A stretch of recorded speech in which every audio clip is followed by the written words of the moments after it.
Good morning friends. आज आपण जे सिलेबस एक मधला जो सामान्य अध्ययन एक पेपरमध्ये जी मृदा आहे, मृदामधला एक फॅक्टर आहे आणि एक चॅप्टर आहे स्मॉल, आणि तो आहे सॉइल पोल्युटंट, जमिनीतील प्रदूषण व कीटकनाशकाचे म्हणजे पेस्टिसाइड डिग्रेडेशन किंवा वापर, या पेस्टिसाइडबद्दल कीटकनाशकाबद्दल आणि त्यानं प्रदूषण कसं होतं हे आज आपल्याला चर्चा करायची आहे। तर सॉइल पोल्युटंट जमिनीतील प्रदूषण, आणि हे जे जमिनीतील प्रदूषण आहे हे प्रदूषणामध्ये की रासायनिक खताचा अतिरेकी वापर, जमिनीतील प्रदूषण तीन गोष्टीमुळे होतं। अतिरेकी पाण्याचा वापर, क्षारयुक्त पाण्याचा वापर,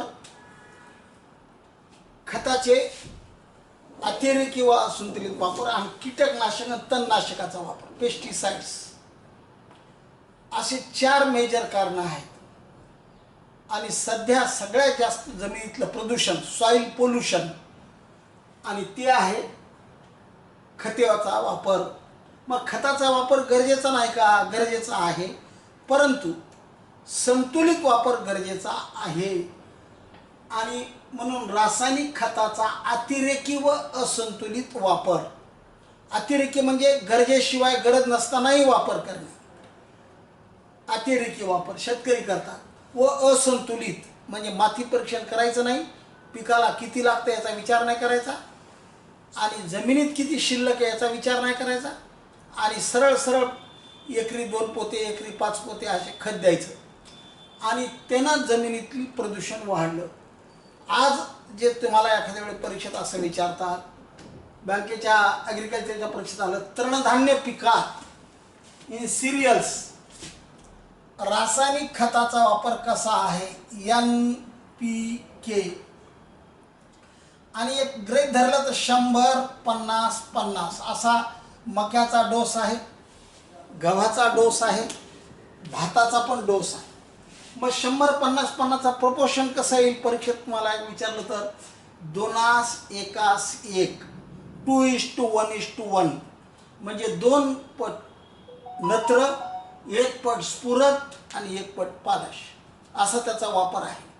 आणि म्हणून तृणधान्य पिकात 2:1:1, कडधान्य पिकात नत्र खताची मात्रा कमी लागते, 1:2:1, म्हणजे कडधान्य पिकात तुम्हाला सांगितलं, कडधान्य पिकास कडधान्य पीक, आणि या कडधान्य पिकात तुम्हाला 25-50-25 म्हणजे 1:2:1 असा त्याचा मिनिंग आहे।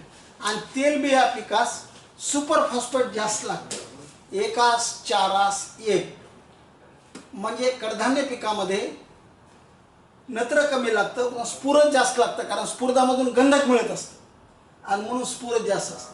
आता हा संतुलित वापर आहे, परंतु आज जर पंजाबमधल्या जमिनी का खराब झाल्या तर तिथं 2:1:1च्या ऐवजी 15:1:1 म्हणजे नत्र खताची मात्रा अतिरेकी वापरण्यात, युरियाचा वापर अतिरेकी झाला, आणि त्यामुळं जमिनी प्रदूषित झाल्या आणि जमिनीतला क्षारयुक्त झाल्या आणि जमिनी खराब झाल्या। आता उपजत होतील की नाही अशी शंका आहे पंजाबमध्ये।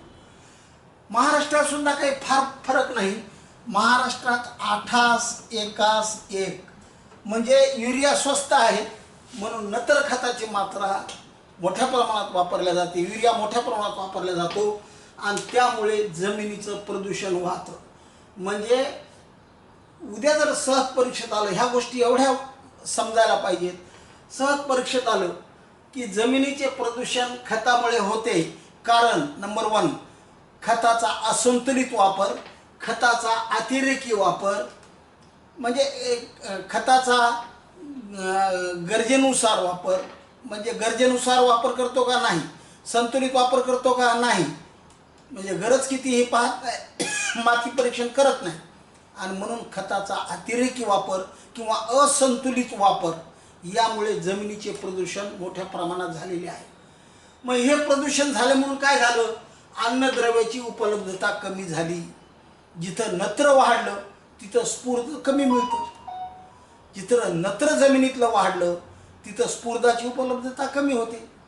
म्हणजे अन्नद्रव्य कमी उपलब्ध झाले, जमिनी क्षारयुक्त झाल्या आणि क्षारयुक्त जमिनीत फॉस्फरस मिळतच नाही.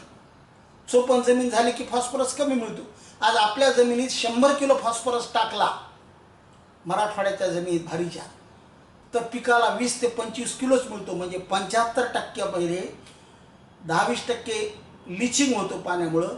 आणि काही दुसरे अन्नद्रव्य असे असतात, नत्र येते, त्याच्याशी लढतात आणि ते पिकाला उपलब्ध होऊ देत नाही. म्हणून अन्नद्रव्य उपलब्धता कमी झाली, त्यामुळे पिकाची उत्पादकता कमी झाली.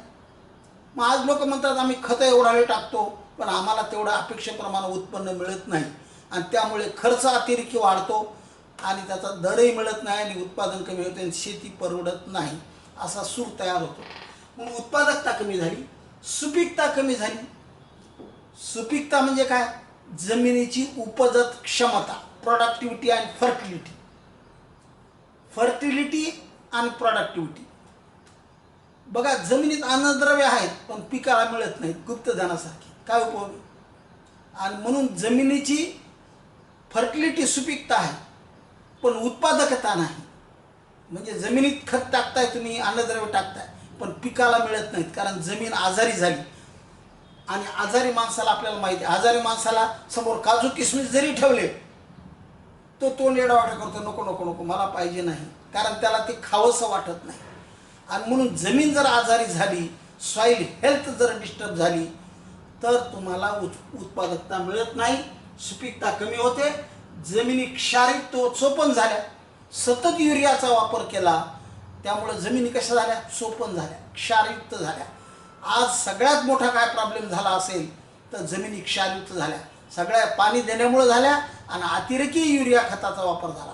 पंजाबच्या जमिनी क्षारयुक्त झाल्या, महाराष्ट्राच्या जमिनी, विदर्भ एरिया पूर्ण क्षारयुक्त झाला. म्हणून आपल्याकडे नवीन योजना आली, तुम्हाला माहिती आहे, पोखरा, POCRA, project on climate रिझिलंट agriculture. म्हणजे हवामानावर आधारित शेती किंवा पीक रचना. म्हणजे हवामान बदललं, हवामान म्हणजे काय? इकोसिस्टम. जमिनीचे प्रदूषण वाढलं, जमिनी क्षारयुक्त झाल्या आणि त्याच्यामध्ये पहिल्या या जमिनीला सुधारणा करणं जरुरीचं आहे, तरच उत्पादकता वाढणार आहे. आणि म्हणून या असंतुलित खताचा वापर, अतिरेकी खताचा वापर आणि अतिरेकी असंतुलित बिन मृदा तपासणी किंवा माती तपासणी न करता वापर करणे, हेच सगळ्यात मोठं प्रदूषणाचे कारण आहेत. आणि तो किती परीक्षेत विचारला जातो? 2:1:1, 1:2:1 असं प्रोपोर्शनल कधी कधी विचारलं जातं कडधान्य तृणधान्य पिकात. असा एक साधा प्रश्न बघा आला होता, कडधान्य पिकास नत्र खताची मात्रा कशी लागते? नत्र खताची मात्रा स्फुरदापेक्षा जास्त लागते, नत्र खताची मात्रा स्फुरदापेक्षा कमी लागते, नत्र व स्फुरद सारखीच असतात, वरीलपैकी नाही. काय? 1:2. एक नत्र आहे म्हणजे नत्र खताची मात्रा स्फुरदापेक्षा कमी लागते. असे समजणं फार महत्त्वाचं आहे परीक्षेच्या दृष्टीनं, हे पाठ करून चालत नाही. दुसरा, या अतिरेकी खताच्या वापरानंतर तणनाशकाचा वापर. आता सध्या मजुरं मिळत नाहीत म्हणून शेतीत तणनाशक मोठ्या प्रमाणात वापर चालू आहे. तणनाशक 2 प्रकारचे आहेत, कधी चर्चा केली तर. पेरणी अगोदर वापरायची, उगवल्यानंतर, म्हणजे पेरणीच्या अगोदर वापरायचे किंवा पेरणीनंतर पण पीक उगवण्यापूर्वी, प्री इमर्जन्स म्हणतात त्याला. आणि एकदा पीक उगवून आल्यानंतर पोस्ट इमर्जन्स. पोस्ट इमर्जन्स म्हणजे पीक उगवून आल्यानंतर गवत त्याच्यात येणार आणि त्याच्यात वापरायचं, पण पिकावर परिणाम होता कामा नये. म्हणजे अशा 3 प्रकारे वापरले जातात तणनाशकं. आणि हे तणनाशक वापरल्यामुळं काय झालं? जमिनीत जीवाणूची संख्या कमी झाली. आता आपण पाहिलं, खताची उपलब्धता कशावर अवलंबून आहे? जीवाणू आहे. हवेतलं नत्र स्थिरीकरण कोण करतात? अझोटोबॅक्टर, रायझोबियम. स्फुरद उपलब्ध कोण करून देतात? स्फुरद विरघळणारे जीवाणू. आणि जमिनीतील यांची संख्या पूर्ण घटली. म्हणजे जमिनी ज्या सजीव आहेत त्या जमिनी निर्जीव झाल्या म्हणून शास्त्रज्ञ म्हणतात आमच्या जमिनी निर्जीव झाल्यात आणि खताचा संतुलित वापर करून त्यांना सजीव करा, म्हणजे सजीव झाले म्हणजे उत्पादकता वाढेल. म्हणून जीवाणूंची संख्या कमी झाली, गांडुळे कमी झाली. आता बघा, नुसतं म्हणायला राहिलं शेतकऱ्याचा मित्र कोण, चौथीच्या पुस्तकात धडा होता, शेतकऱ्याचा मित्र गांडूळ. आता गांडूळ जमीन नाही तर शेतकऱ्याचा मित्र म्हणून कोणाला सांगायचं, असा विषय निर्माण झाला. आणि अतिरेकी खत वापरामुळं जेव्हा पेस्टिसाइड्स म्हणजे फंजीसाईड, इन्सेक्टिसाईड आणि विडीसाईड तणनाशक याचा जमिनीत वापर केल्यामुळे जमिनीतील गांडुळांची संख्या कमी झाली. इन्सेक्टिसाईड थिमेटसारखे, फोरेटसारखे, क्लोरोपायरिफॉससारखे, DDT सारखे आधी वापरले आणि त्यामुळे जमिनीतले जीवाणू संपले, गांडुळं संपले, वाळवी संपली आणि त्यामुळे आम्हाला जीवाणूची संख्या कमी झाली, गांडुळाची संख्या झाली, जमीन भुसभुशीत राहिली नाही. आणि जमीन भुसभुशीत राहिली नाही म्हणून उत्पादकता कमी झाली आणि त्यामुळे जमिनीची गांडुळं संपल्यानंतर भुसभुशीतपणा राहिला नाही आणि जमिनीची धूप पण झाली. आता धूप आपण पुढे पाहणार आहोत, धुपीचा मोठा चॅप्टर आहे त्याच्यामध्ये, धुपीचे प्रकार, धुपीचे. पण याच्यावर प्रश्न आले की आणि जनरल तुम्हाला येतं. आणि हे प्रश्न काय येतात, कारण सरकारचा एकमेव उद्देश आहे कॉन्झर्वेशन ऑफ नॅचरल रिसोर्सेस, नैसर्गिक संसाधनाची जपवणूक आणि विकास. म्हणजे नैसर्गिक संसाधनं कोणते कोणते आहेत? पाणी नैसर्गिक आहे, माती नैसर्गिक आहे, हवा नैसर्गिक आहे. याला तुम्हाला प्रदूषित करण्याचा काही अधिकार नाही. पंतप्रधान सुद्धा मध्ये मागच्या ऑगस्टच्या महिन्यामध्ये भाषणामध्ये लाल किल्ल्यावर सांगितलं कि हमारी जो धरती माता है, जो उपजत देती है, उसको प्रदूषित करने का कोई भी काश्तकार को अधिकार नहीं है. म्हणजे जास्त खतं वापरू नका, गरजेनुसारच वापरा आणि जमिनीचं आरोग्य बिघडू नका. आणि म्हणून एक पुढे योजनामध्ये सांगणारे मृद आरोग्य पत्रिका, सॉइल हेल्थ कार्ड, ही योजना कधी सुरू झाली, काय आहे? 3 वर्षातून एकदा नमुना तपासला जातो आणि प्रत्येक जिल्ह्यामधून 5000 नमुने तपासायचे, मोफत तपासून द्या आणि जमिनीचं आरोग्य सुधारा, त्यामुळे उत्पादकता वाढेल. आणि म्हणून जमीन प्रदूषण खूप झाली, जीवाणूची संख्या, तणनाशकाच्या वापरामुळे जीवाणू संख्या कमी झाली, गांडुळाची संख्या कमी झाली, जमिनीची धूप झाली, जमिनीची उपजक क्षमता वाढली, जमीन क्षारयुक्त झाली, सुपीकता कमी झाली आणि अन्नद्रव्याची उपलब्धता कमी झाली आणि पर्यायानं उपलब्धता कमी झाल्यामुळे अतिरेकी खताचा वापर झाला आणि शेतीतला खर्च वाढला. आणि म्हणून आता याच्यावर शासनाने योजना आणली की सेंद्रिय शेती, तणनाशकाचा वापर कमी व्हावा म्हणून कोणती शेती? सेंद्रिय शेती. आणि तणनाशकाचा वापर काय मुळे तण मारतात. तण हे कव्हर क्रॉप आहे, म्हणजे जमिनीला झाकून टाकतात आणि रपरप पाऊस पडल्यानंतर डायरेक्ट मातीवर पडतं, माती वाहून जाते. आता पहिले जर तण असतील तर पहिलं पाणी तणावर पडेल आणि तणातून खाली तणावर पहिलं पाऊस पडेल आणि खाली दमानं पाणी पडेल आणि त्यामुळं माती वाहून जाणार नाही. म्हणजे तण असतील तर जमिनीची धूप कमी होते, परंतु तणनाशक वापरल्यामुळं जीवाणू कमी झाले, गांडूळ कमी झाले, तणही कमी झाले आणि पर्यायानं जमिनीची धूप वाढली, क्षारयुक्तता वाढली. तर हे सॉइल पोल्युटंट, जमिनीचे प्रदूषक. आता याच्यानंतर अजून प्रदूषके कोणते कोणते? 2. नंबर 1 खारं पाणी. आता बघा, आपण विहिरीतलं पाणी गोडं होतं कारण सतत पाणी नवीन येत होतं. आता लोक 700, 800, 1000 फुटाहून लातूरला तर खाली जमिनीतलं पाणी काढतात. आता तेवढं साठवलेलं पाणी जमिनीतून पंपानं बाहेर काढणं म्हणजे सगळे क्षार आहेत त्याच्यात, सल्फेट्स, कार्बोनेट्स, बायकार्बोनेट्स, आणि हे काढायचे जमिनीत टाकायचे. म्हणजे जमीन आहे ती अजून खराब करायची. म्हणजे अजून थोडक्यात सांगेल, आग लागलेली आहे चितेला पण त्याच्यात आपण मीठ टाकतो म्हणजे आज अजून भडकते. बघा, जमिनी पहिल्याच खराब झाल्यात आणि इतक्या जुनं पाणी जमिनीतलं ओढायचं, पुन्हा जमिनीत टाकायचं म्हणजे पुन्हा जमिनी जास्त खराब करायच्या. हे पोल्युशन. त्याचबरोबर सिवेजचा वाटर. सिवेज म्हणजे शहरातलं पाणी. आज तुम्हाला सांगतो, औरंगाबादच्या भोवताल 1000 हेक्टर एरिया भाजीचा आहे, कोबीचा आहे, जिथं तुम्हाला शहराचं पूर्ण पाणी ड्रेनेजमधून जातं. ते मड पंप लावून खतं सारखे देतात, भाज्या प्रदूषित होतात, मानवावर वाईट परिणाम होतात आणि तुम्हाला जमिनीची प्रतही खराब होते. तर हे सॉईल पोल्युटंट्स काय आहेत एवढं पाहिलं. यानंतर कीटकनाशके. बघा कीटकनाशकाचा हा आहे, कीटकनाशकाचा हा जो आहे बघा, कीटकनाशकाचा वापर आता म्हणून परीक्षेत याच्यावर मागच्या वेळेस खतावरही प्रश्न होता आणि कीटकनाशकावर प्रत्येक वेळी एक प्रश्न होता. कसा होता मी तुम्हाला सांगतो. आता कीटकनाशकाचा इतिहास जर पाहिला तर 1920च्या आधी अजिबात कीटकनाशक विष वापरत नव्हते, सेंद्रिय शेती होती. आणि मग ही सेंद्रिय शेती जी होती 1920ला, मग 1920ला डॉक्टर झिडलर या शास्त्रज्ञाने DDTचा शोध लावला. डॉक्टर झिडलर या शास्त्रज्ञानं DDTचा शोध लावला आणि DDTचा शोधची पहिली पिढी, कीटकनाशकाच्या 5 पिढ्या झाल्या. पहिली पिढी 1920ला सुरू झाली. डॉक्टर झिडलर या शास्त्रज्ञानं DDT, डायक्लोरो डायफिनाइल ट्रायक्लोरोइथेन, DDTचा शोध लावला.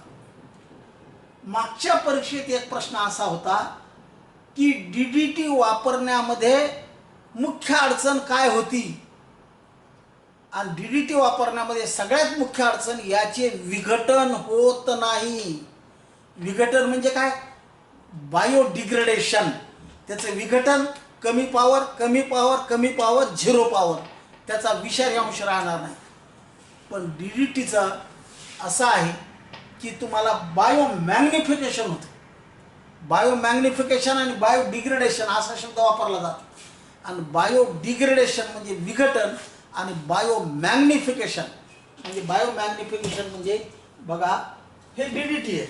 आणि हा DDT जेव्हा विघटन होतं तेव्हा डायक्लोरो डायफिनाइल ट्रायक्लोरोइथेन ह्या DDTचं कन्व्हर्जन DDT होतं, dichloro diphenyl dichloroethane, benzene ring असते. आणि DDTचं पुन्हा conversion DDE, dichloro diphenyl ethyl pyrophosphate, अशा प्रकारचं डिग्रेडेशन होतं. तर असं सिद्ध झालं हे जर 1 पट जर विषारी असेल तर याचं बायोडिग्रेडेशन झाल्यानंतर हे 10 पट विषारी वाढतं. कमी व्हायच्या ऐवजी विषारी वाढलं आणि या 10 पट DDTचा विषार पुन्हा 10 पट म्हणजे 100 पट पहिल्यापेक्षा DDTपेक्षा DD विषारी. आणि म्हणून याला म्हणतात बायोमॅग्निफिकेशन, नॉट बायोडिग्रेडेशन, बायोमॅग्निफिकेशन. आणि या बायोडिग्रेडेशनमुळं म्हणजे सगळ्यात परीक्षेत आलं होतं DDT वापरण्यामध्ये मुख्य अडचण काय होती, आणि ती मुख्य अडचण याचे सहजासहजी विघटन होत नाही. इंग्रजीत होतं there is no easily biodegradable. Biodegradable म्हणजे त्याचं विघटन होत नाही. ही सगळ्यात मोठी DDTची अडचण होती.